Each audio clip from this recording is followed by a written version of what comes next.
Have you ever felt like life is just a constant loop? You wake up, go to work, pay the bills, maybe chase a few dreams, and then you do it all over again. Day after day, week after week, and then, at some random moment, you stop. Maybe you're brushing your teeth, scrolling through your phone, or lying in bed at night when the question hits you like lightning. What's the point of all of this? Why are we doing what we're doing? Why does anything matter? It's a question we've all asked ourselves. But here's the twist: what if the answer isn't about finding a grand, cosmic purpose? What if the answer lies in accepting the fact that there might not be one at all? And what if, by embracing this uncomfortable truth, we could actually live freer, happier, and more meaningful lives? Today, we're diving into the brilliant and mind-bending philosophy of Albert Camus, the man who dared to ask the question, how can we live happily in a meaningless world? Camus didn't offer easy answers, but he did offer something far more powerful, a way to reframe how we think about life, meaning, and happiness itself. By the end of this video, you might just discover a perspective that shifts the way you see your own existence. Spoiler alert, it has nothing to do with finding the meaning of life, but everything to do with creating it.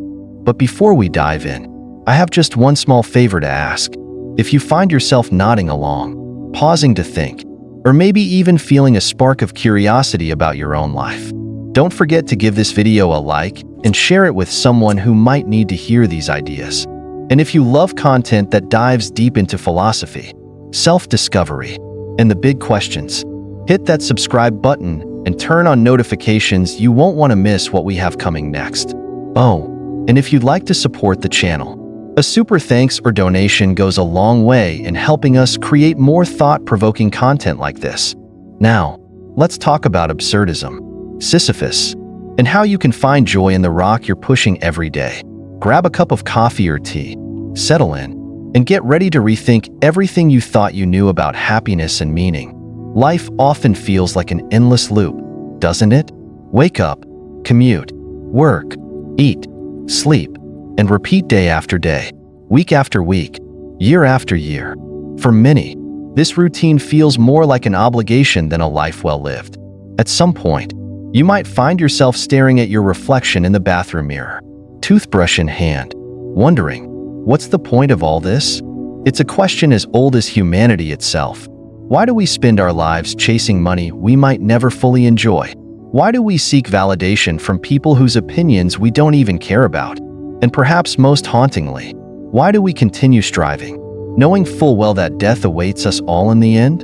This existential itch, the uncomfortable feeling that there's something fundamentally absurd about our existence, is not new. French philosopher Albert Camus wrestled with this very dilemma, dedicating much of his work to exploring what it means to live a meaningful life in a seemingly meaningless world. What sets Camus apart, however, is that he doesn't just leave us stranded in despair. Instead, he offers a surprisingly liberating answer. Happiness, even in a world devoid of inherent meaning, is not only possible but achievable, and his insights into this struggle have the power to change the way you look at your own life. Think about it. People in earlier times had something that made life's hardships a bit easier to bear: a belief in divine purpose. Religion provided a comforting framework. Every struggle was part of God's plan. Every hardship had meaning. Death itself wasn't an end but a gateway to something greater. It's no wonder people found solace in faith. However, as science gained ground and began to offer alternative explanations for the universe, that sense of cosmic order started to crumble. Charles Darwin's theory of evolution and the Big Bang Theory undermined the idea that humans held a unique, purposeful place in the cosmos. The phrase, "God is dead," famously proclaimed by Friedrich Nietzsche, wasn't about the literal death of a deity, but about the erosion of faith that had once anchored people in a world full of uncertainty. And what happens when you lose something that once provided stability? A void emerges. For many, that void has been filled by nihilism, the belief that life has no inherent meaning, purpose, or value. Nihilism doesn't just ask, "What's the point?" It shouts, "There is no point." This mindset often leads to feelings of despair, anxiety, and hopelessness. Enter Camus, who saw this crisis of meaning not as a problem to solve, but as a reality to embrace. Instead of running from the absurd, the conflict between our desire for meaning and the universe's silence, he suggested we lean into it. To illustrate his philosophy, Camus turned to the ancient Greek myth of Sisyphus. You've probably heard the story. Sisyphus was condemned by the gods to push a massive boulder up a mountain, only to watch it roll back down, forcing him to repeat the task for eternity. On the surface, it's a tale of ultimate futility, a metaphor for the repetitive and seemingly meaningless struggles we all face. But here's where Camus takes a bold turn. He doesn't see Sisyphus as a figure to be pitted. Instead, he argues that Sisyphus is a symbol of defiance and resilience. One must imagine Sisyphus happy, Camus wrote, suggesting that true freedom comes not from escaping life struggles, but from embracing them. Think about your own boulder. It might be your 9-to-5 job, your student loans, or even the daily grind of parenting. On Monday, you push the rock up the hill. By Friday, it's rolled back down, and you're gearing up to start all over again. It's easy to see how this cycle could feel suffocating. But what if, instead of viewing your struggles as pointless, you found joy in the act of pushing the rock itself? That's the essence of Camus' philosophy. When we accept that life has no predetermined meaning, we gain the freedom to create our own. The key is not in the outcome, whether the rock stays at the top, but in the process. The climb itself becomes the source of fulfillment. This perspective might sound radical, but it's incredibly empowering. Take, for example, someone who works in a high-pressure corporate environment. They might spend years climbing the ladder, chasing promotions, and sacrificing personal time, only to realize that the top they were striving for doesn't exist. Instead of succumbing to despair, they could choose to redefine success on their own terms, focusing on the relationships they build, the skills they develop, and the small victories they achieve along the way. The rock might still roll down the hill, but the journey becomes worthwhile. Or consider an athlete training for a marathon. The grueling hours of preparation, the sore muscles, the early mornings, these might seem like pointless sacrifices, especially if they don't win the race. But for many runners, the joy isn't in crossing the finish line first. It's in the act of running itself, the camaraderie with fellow athletes, and the personal growth that comes from pushing their limits. In embracing the absurdity of their effort, they find purpose. Camus' philosophy also encourages a profound mental shift. Instead of asking, "What if I fail?" ask, "Why not try?" This attitude opens doors to experiences we might otherwise avoid out of fear or doubt. Want to start a business? Why not? Scared to ask someone out? Why not? When you accept that life has no ultimate scorekeeper, you're free to take risks and explore possibilities without the paralyzing weight of "what if?" It's a mindset that empowers creativity, fosters resilience, and invites adventure. The beauty of this approach is that it doesn't require monumental achievements or cosmic revelations. Meaning can be found in the simplest of pleasures, the warmth of the sun on your face, the laughter of a friend, or the satisfaction of a well-cooked meal. These moments, fleeting as they may be, remind us that life's value doesn't lie in its grand narrative, but in its everyday experiences. Camus' insights are a wake-up call in a world obsessed with productivity, status, and achievement. Social media, for instance, bombards us with curated images of success, exotic vacations, career milestones, and picture-perfect relationships. It's easy to feel inadequate when comparing our unfiltered lives to someone else's highlight reel. But Camus would remind us that these comparisons are just another rock we choose to push. The true rebellion lies in saying, "So what? Didn't get that promotion? So what? Your Instagram post didn't get enough likes? So what?" By refusing to measure our worth against arbitrary standards, we reclaim the freedom to define happiness on our own terms. Ultimately, Camus' philosophy is not about giving up or resigning to despair. It's about embracing life in all its messy, chaotic, and absurd glory. It's about recognizing that the very things we see as meaningless are opportunities for joy, growth, and connection. Life might not have a grand cosmic purpose, but that doesn't mean it's devoid of meaning. It simply means the meaning is ours to create. When you wake up tomorrow and face your own boulder, remember that you have a choice. You can view it as a burden, something to endure, or you can see it as an opportunity, a chance to live, to feel, and to be fully present. The rock will always roll back down. The question is, how will you choose to push it back up? Throughout human history, religion has served as a guiding force, a compass in the vast unknown, offering answers to the deepest and most unsettling questions. For centuries, people turned to religion to explain suffering, find purpose, and confront the inevitability of death. The belief that every hardship was part of a divine plan provided comfort. Pain wasn't random, it had meaning. Struggles weren't futile, they were tests or lessons leading to greater rewards. Even death, the ultimate unknown, was reframed as not an end but a beginning, a transition to a promised eternal life.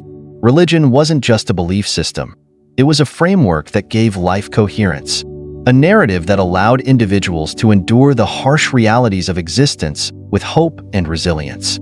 This system worked well for ages, especially in a world filled with unpredictability and suffering. Imagine living in medieval Europe, where plagues could decimate entire communities, or in ancient times, when natural disasters could obliterate entire civilizations. Religion provided a sense of stability. It explained the unexplainable and, more importantly, gave people a sense of agency within a divine structure. If one suffered, it was for a reason. If one lost a loved one, it wasn't goodbye forever, but rather a temporary parting until a heavenly reunion. These beliefs provided a psychological anchor, allowing individuals and societies to face adversity with courage and hope. But as the modern age dawned, science began to challenge this narrative. In the 19th century, Charles Darwin's theory of evolution fundamentally altered humanity's understanding of its place in the universe. Darwin proposed that life wasn't the product of divine creation, but of natural selection, a process devoid of intentionality or purpose. This idea was revolutionary and, for many, deeply unsettling. The notion that humans were not uniquely designed by a higher power, but were instead the result of millions of years of random mutations and survival strategies shook the foundation of religious belief. It suggested that humanity's existence wasn't part of a grand plan, but rather a cosmic accident. Around the same time, the development of astrophysics and cosmology introduced another disruptive idea, the Big Bang Theory. This scientific model posited that the universe had a specific beginning, not because of a divine act of creation, but due to a singularity, a moment when the laws of physics as we know them came into existence. The universe, according to this theory, wasn't meticulously crafted with humanity in mind. Instead, it emerged from chaos, expanding and evolving over billions of years, with no inherent purpose or design. The implications of these scientific advancements were profound. For centuries, religion had assured humanity that we were at the center of creation, that our lives had intrinsic meaning, and that the universe was designed with us in mind. Science disrupted this narrative, not out of malice but as a byproduct of discovery. It revealed a vast, indifferent cosmos where humanity's significance seemed diminished. For some, this was liberating, a testament to human ingenuity and the power of reason. But for many, it created a void. If life wasn't designed, if there was no grand plan, then what was the point of it all? Friedrich Nietzsche, the German philosopher, captured this existential crisis in his infamous proclamation, "God is dead." It's important to understand that Nietzsche wasn't celebrating this idea, nor was he speaking of the literal death of a deity. Instead, he was observing the decline of religious belief in Europe, a process accelerated by scientific discovery and the Enlightenment. Nietzsche understood the profound consequences of this shift. Religion had been more than a belief in God. It had been a cultural and moral framework, a source of meaning and structure for individuals and societies. Without it, Nietzsche warned, humanity would face a great void, a loss of purpose that could lead to despair and chaos. The death of God wasn't just about the loss of faith. It was about the collapse of the foundation upon which Western civilization had been built. People no longer had the comfort of divine purpose. The moral guidelines once derived from religious teachings now seemed arbitrary.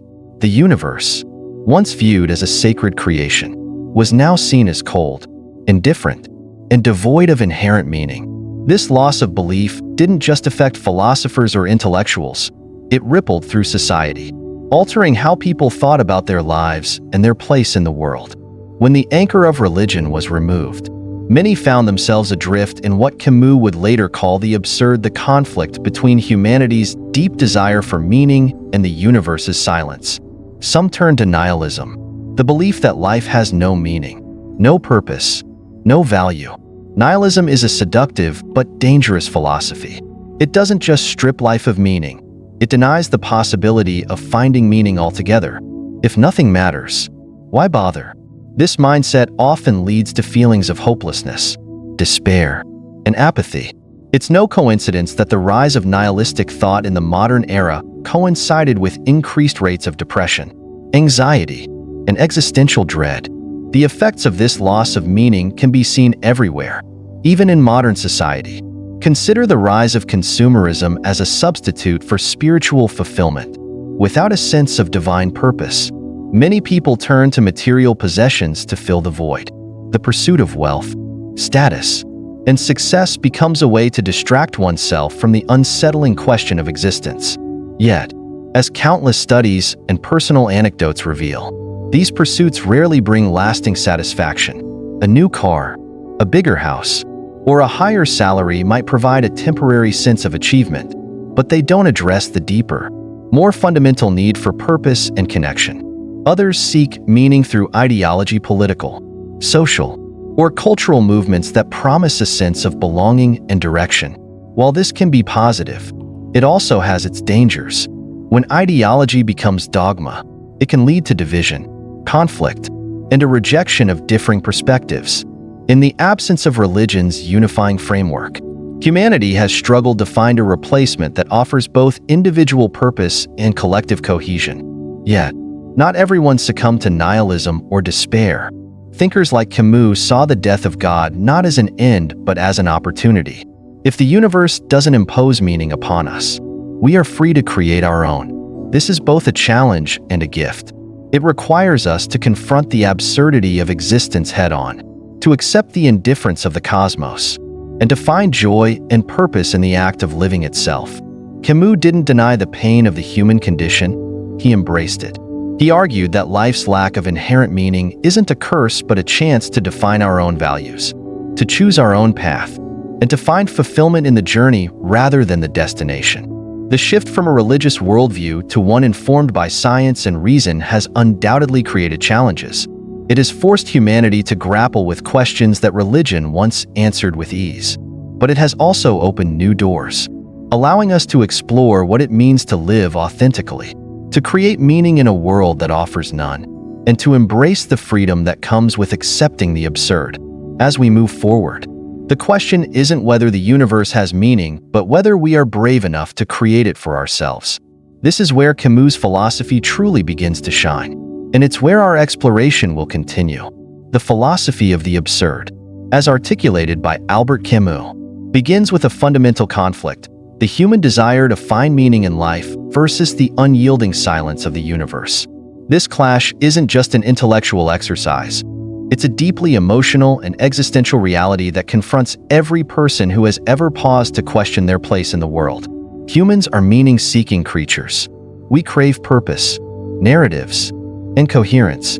We ask why with every hardship, every loss, every triumph. Yet the universe offers no answers.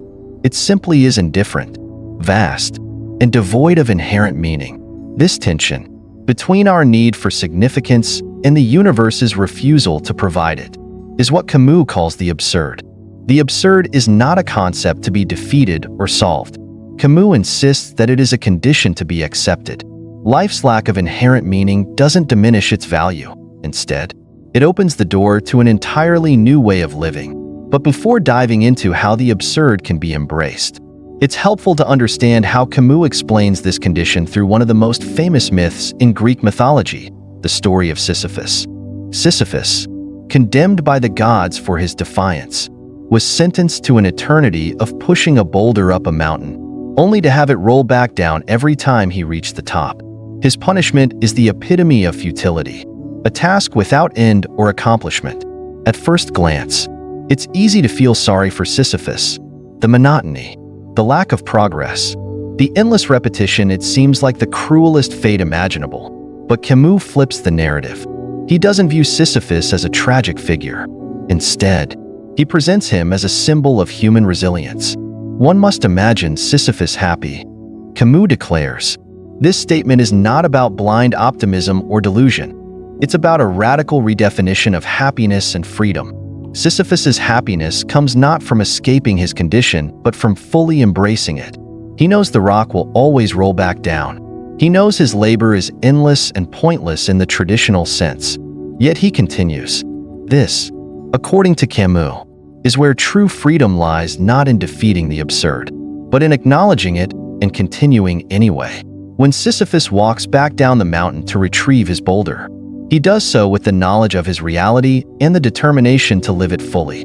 He finds joy in the act of pushing the rock itself, in the rhythm of his labor, and in the moments of existence that are entirely his own. Modern life is full of its own Sisyphus-like struggles. Consider the daily grind of work. You wake up, commute, spend hours at a job that often feels repetitive, return home, and start all over again the next day. The goals we chase, promotions, pay raises, achievements, are not unlike Sisyphus's summit. Once you reach them, there's always another goal waiting, another rock to push. Even the things we consider milestones, like buying a house or starting a family, come with their own endless tasks and challenges. The house requires maintenance. The family requires care. The work is never truly done. Yet, as Camus would argue, this doesn't mean life is meaningless. It means the meaning is in the doing, not the outcome. Take, for example, the story of a teacher who spends decades educating students, knowing that the work will never be finished. Every year, there are new students, new challenges, and new lessons to teach. The teacher might never achieve universal recognition or see the long-term impact of their efforts, but they find fulfillment in the act of teaching itself, in the small victories, the moments of connection, and the knowledge that their work, however fleeting, matters in the present. The teacher, like Sisyphus, pushes their rock not out of obligation, but out of a conscious choice to engage with life's absurdity. This is where Camus distinguishes absurdism from nihilism. While nihilism concludes that life's lack of inherent meaning renders it pointless, absurdism takes a different path. Camus argues that life's lack of meaning is precisely what makes it valuable. Without a preordained purpose, we are free to create our own. This freedom is both exhilarating and daunting.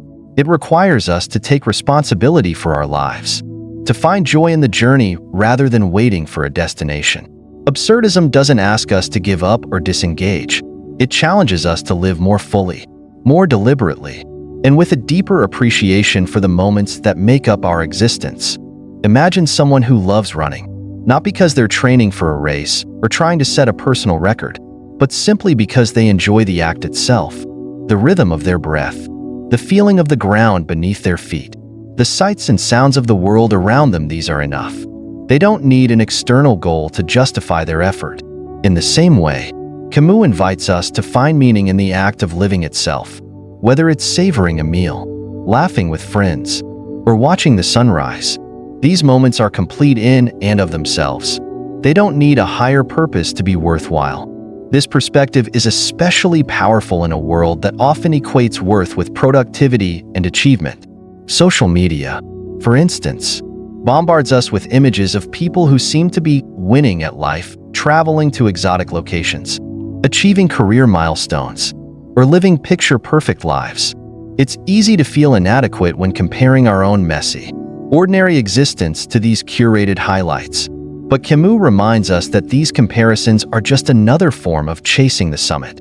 True freedom comes when we stop measuring our lives against external standards and instead focus on the intrinsic value of our experiences. Absurdism also encourages a sense of defiance. By embracing the absurd, we reject the idea that life must adhere to a predefined script. This defiance isn't about rebellion for its own sake. It's about reclaiming agency in a world that offers no guarantees. It's about saying, yes, life is absurd. Yes, the rock will always roll back down, and I will push it anyway. not because I have to, but because I choose to. This act of choosing, of consciously engaging with life despite its absurdity, is where true strength and freedom lie. Camus' philosophy doesn't offer easy answers or false promises. It doesn't claim that embracing the absurd will make life easier or less painful, but it does offer a way to live authentically, to find joy and meaning on our own terms. It challenges us to confront the absurd head-on, to accept its reality, and to live not in spite of it, but because of it. And as we move forward, this understanding of the absurd sets the stage for deeper exploration how we can actively create meaning in a world that refuses to give it to us. Life is filled with stories of people confronting what Albert Camus might describe as their own rock, their personal challenges, failures, and the search for meaning. Consider the man who loses his job after decades of service. At first, the loss feels catastrophic. His identity, long tied to his work, crumbles, leaving him in a void of self-doubt and uncertainty. Society often equates employment with worth, and without it, many feel untethered. But for this man, the loss of his job becomes an unexpected turning point. He starts gardening, a hobby he had neglected for years. At first, it's a way to pass the time, but over months, he discovers a quiet joy in nurturing life. Each seed planted, each leaf that sprouts, becomes a small act of rebellion against despair. He finds fulfillment in the simple rhythm of tending to his garden and caring for his family. In embracing these small joys, he reclaims his sense of purpose, even if it looks nothing like the one he lost. This is the essence of Camus' philosophy. The meaning of life isn't something to be found in grand achievements or cosmic revelations. Instead, it can emerge in the smallest of moments, the daily rituals that seem insignificant but are deeply human. We each carry a rock, like Sisyphus, and while the struggle is inevitable, the meaning we assign to it is entirely within our control. For some, that rock might be a demanding job. For others, it's the challenges of raising children or pursuing a lifelong dream. The key is not to eliminate the struggle, but to find joy in it. Take the story of a long-distance runner. She trains tirelessly, knowing she'll never win an Olympic medal or even finish first in her local races. To outsiders, her efforts might seem futile. Why bother putting in so much work when the odds of glory are so slim? But for her, running isn't about the finish line. It's about the discipline, the feeling of her feet hitting the ground, the rush of endorphins, and the peace she finds on an open road. The act itself becomes its own reward. Her rock isn't something she's forced to push. It's something she chooses to engage with, day after day, because it gives her life texture and depth. This perspective ties closely to Camus' idea of the absurd. Life doesn't hand us meaning. We create it through our actions and the stories we tell ourselves. Imagine someone who walks away from a stable corporate job to travel the world. On paper, this decision might seem reckless. They've given up security and predictability for the unknown. Yet, the act of stepping into uncertainty, of asking why not, instead of why, is deeply liberating. Traveling opens them to new cultures, experiences, and perspectives. They learn to live in the present, unburdened by societal expectations. Even if they face challenges running out of money, getting lost, or feeling homesick, these experiences become part of the rich tapestry of their life. Their journey isn't about escaping responsibility, but about embracing a life that feels authentically theirs. This attitude of why not can be applied to so many facets of life. How often do we hesitate to pursue something because we fear failure or judgment?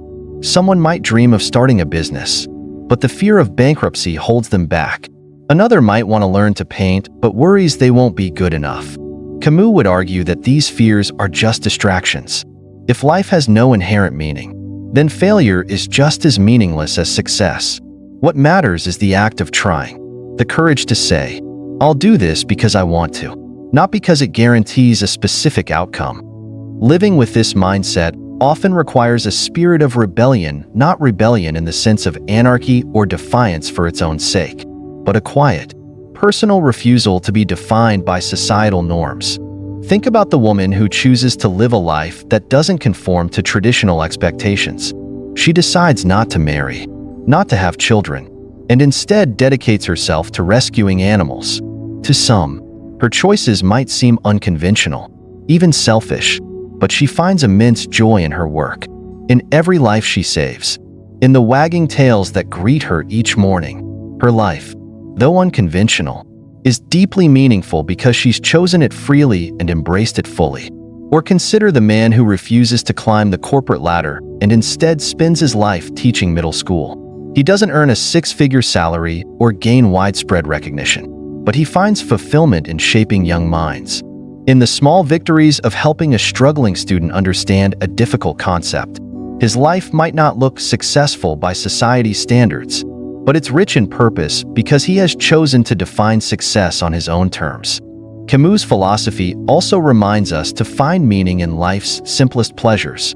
A cup of coffee in the morning, the laughter of a friend, the warmth of the sun on your skin. These are moments that often go unnoticed but hold immense value. Imagine someone sitting on their porch, sipping coffee as the world wakes up around them. There's no agenda, no pressing task, just the quiet joy of being present. Or think about a group of friends sharing stories and laughter around a dinner table. These moments don't solve the world's problems or achieve anything monumental, but they're deeply human. They remind us that life's beauty often lies in its fleeting, everyday experiences. Even in the face of hardship, these small joys can sustain us. Picture a single parent juggling work, household responsibilities, and the challenges of raising a child. Their days are long, their energy stretched thin, and yet, there are moments of profound connection: a child's laughter, a shared hug, a bedtime story. These are the moments that make the struggle worthwhile, that remind us why we push the rock. Camus' idea of the absurd doesn't deny the difficulties of life. It embraces them. It acknowledges that the rock will always roll back down, that the struggle never truly ends. But it also reminds us that within that struggle lies the opportunity for joy, growth, and meaning. When we stop expecting life to provide answers and instead focus on living fully in the moment, we free ourselves from the weight of expectation. We become, like Sisyphus, capable of finding happiness even in the act of pushing the rock. As we consider these stories and examples, it becomes clear that the absurd isn't something to be feared or avoided. It's an invitation to live more authentically, to embrace the chaos and uncertainty of existence with open arms. And while these moments of joy and rebellion give life texture, they also set the stage for a deeper question. If we are free to create our own meaning, how do we choose what truly matters? Albert Camus' philosophy of the absurd teaches us that when we stop worrying about the grand, cosmic purpose of life, we free ourselves to truly live.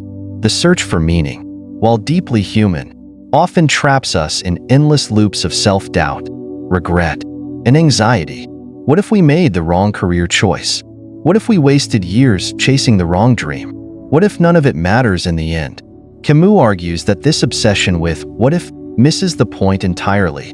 Life's lack of inherent meaning isn't a tragedy, it's an opportunity. When we accept that the universe is indifferent to our existence, we gain the freedom to define meaning for ourselves, to create, to explore, and to simply enjoy the process of living. The first step in applying Camus' philosophy is to stop playing the what-if game. This mental trap is one we all know too well. Consider someone who spends their days agonizing over a decision they made years ago, leaving a stable job to pursue a risky passion, moving to a new city, or ending a long-term relationship. They replay the decision over and over, imagining all the alternate paths they could have taken. But the truth is, no amount of regret or hypothetical thinking can change the past. The what-ifs only serve to anchor us in a reality that no longer exists, preventing us from fully engaging with the present.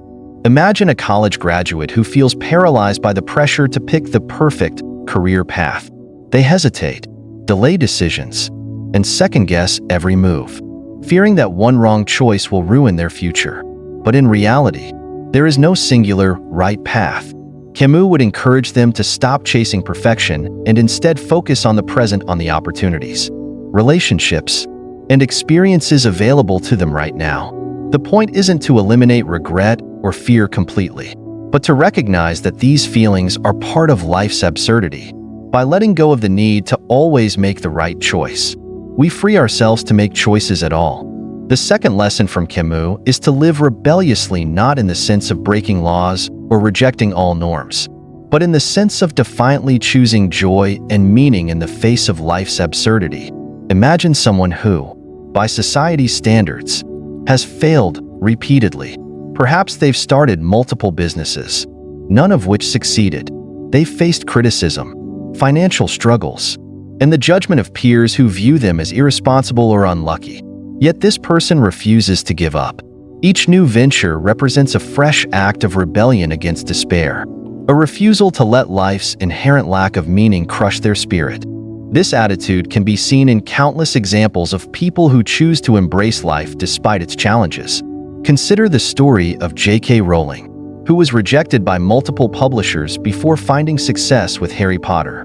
At one point, she was a single mother living on welfare, yet she continued to write, driven not by the certainty of success, but by her love for storytelling. Her resilience wasn't about ignoring life's difficulties, it was about persisting in the face of them. For Camus, this is the essence of rebellion, choosing to live fully and passionately, even when the universe offers no guarantees or rewards. The third lesson is to adopt a "why not" mindset. Fear of failure often keeps us from taking risks, trying new things, or stepping outside our comfort zones. But if life is absurd, if there's no cosmic scorekeeper keeping track of our wins and losses, then why not try? Why not start that business, move to that new city, or take that class you've always been curious about? The worst-case scenario is often far less catastrophic than we imagine, and the act of trying itself can be rewarding, regardless of the outcome. Think about someone who has always wanted to learn to play the guitar but feels intimidated by the idea of being bad at it. They worry they're too old to start, or that they'll never be as good as professional musicians. But Camus would argue that this fear is irrelevant. If there's no ultimate standard to meet, then the only thing that matters is the experience itself. The joy of strumming a chord for the first time, the satisfaction of learning a new song, the simple pleasure of creating something. These are the rewards. Whether they become a great guitarist or not is secondary. The journey is the point. This brings us to one of Camus' most powerful ideas, finding joy in the process, not the destination. In a world obsessed with goals and achievements, it's easy to fall into the trap of believing that happiness lies in some future accomplishment, a promotion, a degree, a new car. But as anyone who has reached a long-sought goal can attest, the satisfaction is often fleeting. Once the initial high fades, a new goal emerges, and the cycle begins again. Camus reminds us that life isn't about reaching the summit, it's about the climb. Picture a parent raising a child. The days are long, filled with sleepless nights, endless chores, and countless small frustrations. It's tempting to focus solely on the milestones, the first steps, the first words, the day the child graduates and becomes independent. But if the parent only looks to the future, they'll miss the beauty of the present, the quiet moments of connection, the laughter, the shared discoveries. Camus would encourage the parent to find joy in these small, everyday experiences, to embrace the journey rather than fixating on the destination. This mindset can be transformative, even in the face of life's challenges. Consider someone recovering from a major setback, like a divorce or the loss of a loved one. The pain is real, and the path forward is uncertain. But within that struggle, there are opportunities for growth and connection, moments of kindness from friends, the rediscovery of hobbies, the gradual rebuilding of a new life. By focusing on these small moments, by finding meaning in the act of living itself, they can begin to move forward, not because the pain disappears, but because they choose to embrace life despite it. Ultimately, Camus' philosophy is about reclaiming agency in a world that often feels out of our control.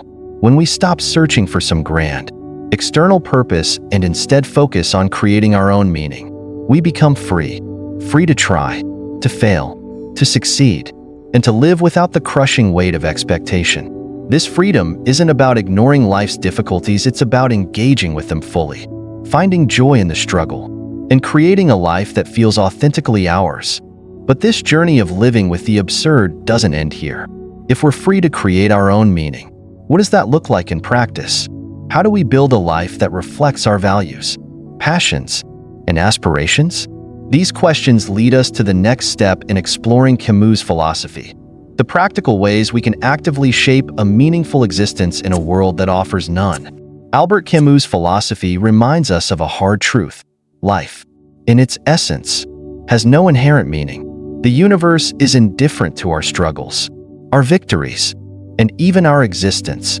But instead of despairing over this realization, Camus invites us to see it as liberating. If there is no objective purpose imposed upon us, then we are free to create our own subjective meaning. This is not a concession to hopelessness, but a call to action, a way to reclaim agency over our lives and live with intention, even in the face of absurdity. The beauty of Camus' absurdism lies in its simplicity. Life's lack of inherent meaning frees us from the pressure to conform to societal expectations or chase arbitrary benchmarks of success. In a world where people are constantly comparing themselves to others through careers, possessions, or even social media, it's easy to lose sight of what truly matters. The pursuit of external validation becomes a treadmill of dissatisfaction, where each achievement only leads to the next. Camus cuts through this noise by reminding us that we owe nothing to the universe, just as the universe owes nothing to us. The only standards that matter are the ones we set for ourselves. Imagine waking up each day with the realization that life is, at its core, a blank page. Camus challenges us to ask, what will I write on this page today? This question isn't about crafting a grand narrative or securing a legacy. It's about the simple, deliberate choices we make every day, the people we connect with, the work we do, the moments we savor.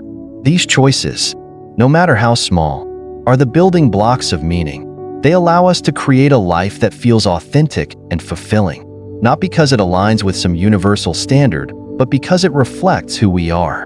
Take, for instance, the story of someone who spends their life in a modest job, one that society might not deem impressive. They aren't climbing the corporate ladder or earning accolades, but they find immense satisfaction in their work. Perhaps they're a librarian, quietly helping people discover books that inspire or comfort them. Maybe they're a barista who takes pride in making the perfect cup of coffee and brightening someone's day with a kind word. These roles, though small in the grand scheme, are deeply meaningful because they are chosen and embraced fully. The individual doesn't seek meaning in external recognition, but in the daily act of contributing to the lives of others in small, genuine ways.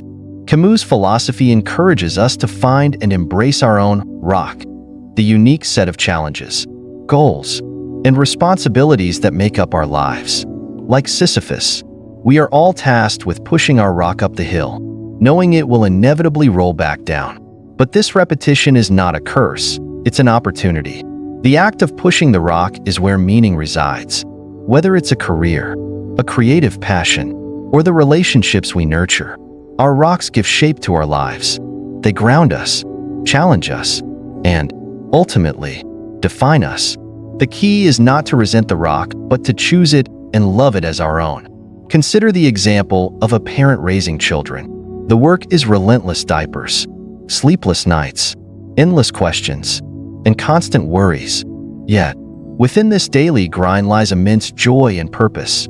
A parent might never receive formal recognition for their efforts, but the bonds they form, the lessons they teach, and the love they give are profoundly meaningful. They push their rock not because they expect applause, but because they understand that the act of caring, of being present, is its own reward. Their life, though ordinary in many ways, becomes extraordinary through their commitment to what they value most. The same principle applies to creative pursuits. An amateur painter, for example, might never sell a single piece or gain critical acclaim, but their art still holds meaning because it allows them to express themselves, to explore their emotions, and to engage with the world in a way that feels deeply personal. The value of their work isn't determined by external validation, but by the joy and fulfillment they derive from the process itself. Camus' philosophy reminds us that the act of creation, whether it's painting, writing, cooking, or simply cultivating a beautiful garden, is inherently worthwhile. To live authentically in the face of the absurd requires a certain rebellious spirit. Camus' idea of rebellion is not about rejecting life's difficulties, but about embracing them. It's about refusing to give in to despair or nihilism and choosing, instead, to live with passion and intention. This rebellion can take many forms. It might mean pursuing a dream despite the odds, standing up for one's values in the face of opposition, or simply finding joy in life's small, fleeting moments. Imagine someone who, after years of working in a soul-crushing corporate job, decides to leave it all behind to open a small bakery. They aren't motivated by money or prestige. They simply love baking. Every loaf of bread, every batch of cookies becomes an act of rebellion against the idea that life must follow a predetermined script. Their happiness doesn't come from the bakery's success or failure, but from the freedom to live on their own terms. They've chosen their rock, and they push it with pride. At its core, Camus' message is one of empowerment. He doesn't deny the difficulties of life or offer false hope that everything will be okay. Instead, he challenges us to confront life's absurdity head-on and to find strength in our ability to create meaning where none exists. His famous line, "One must imagine Sisyphus happy," is not a call for blind optimism but a reminder that happiness is a choice, a decision to embrace life, with all its struggles and uncertainties, and to live fully within it.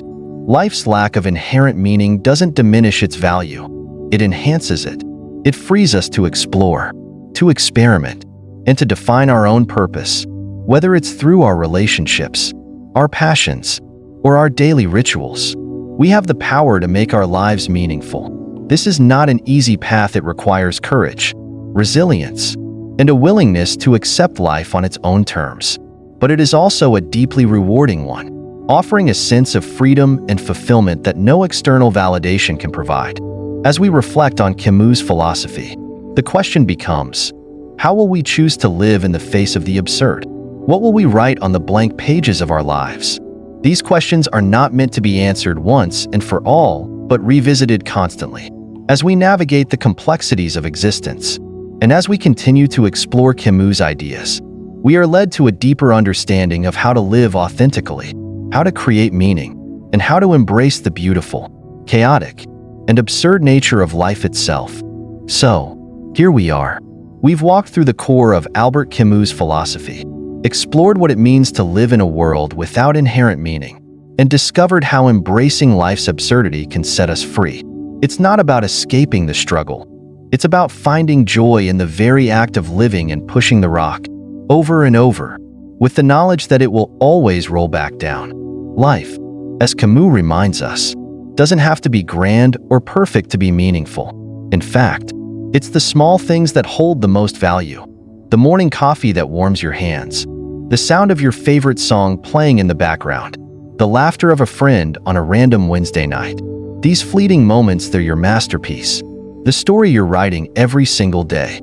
You don't need the universe's permission to live fully, and you certainly don't need some grand cosmic purpose to be happy.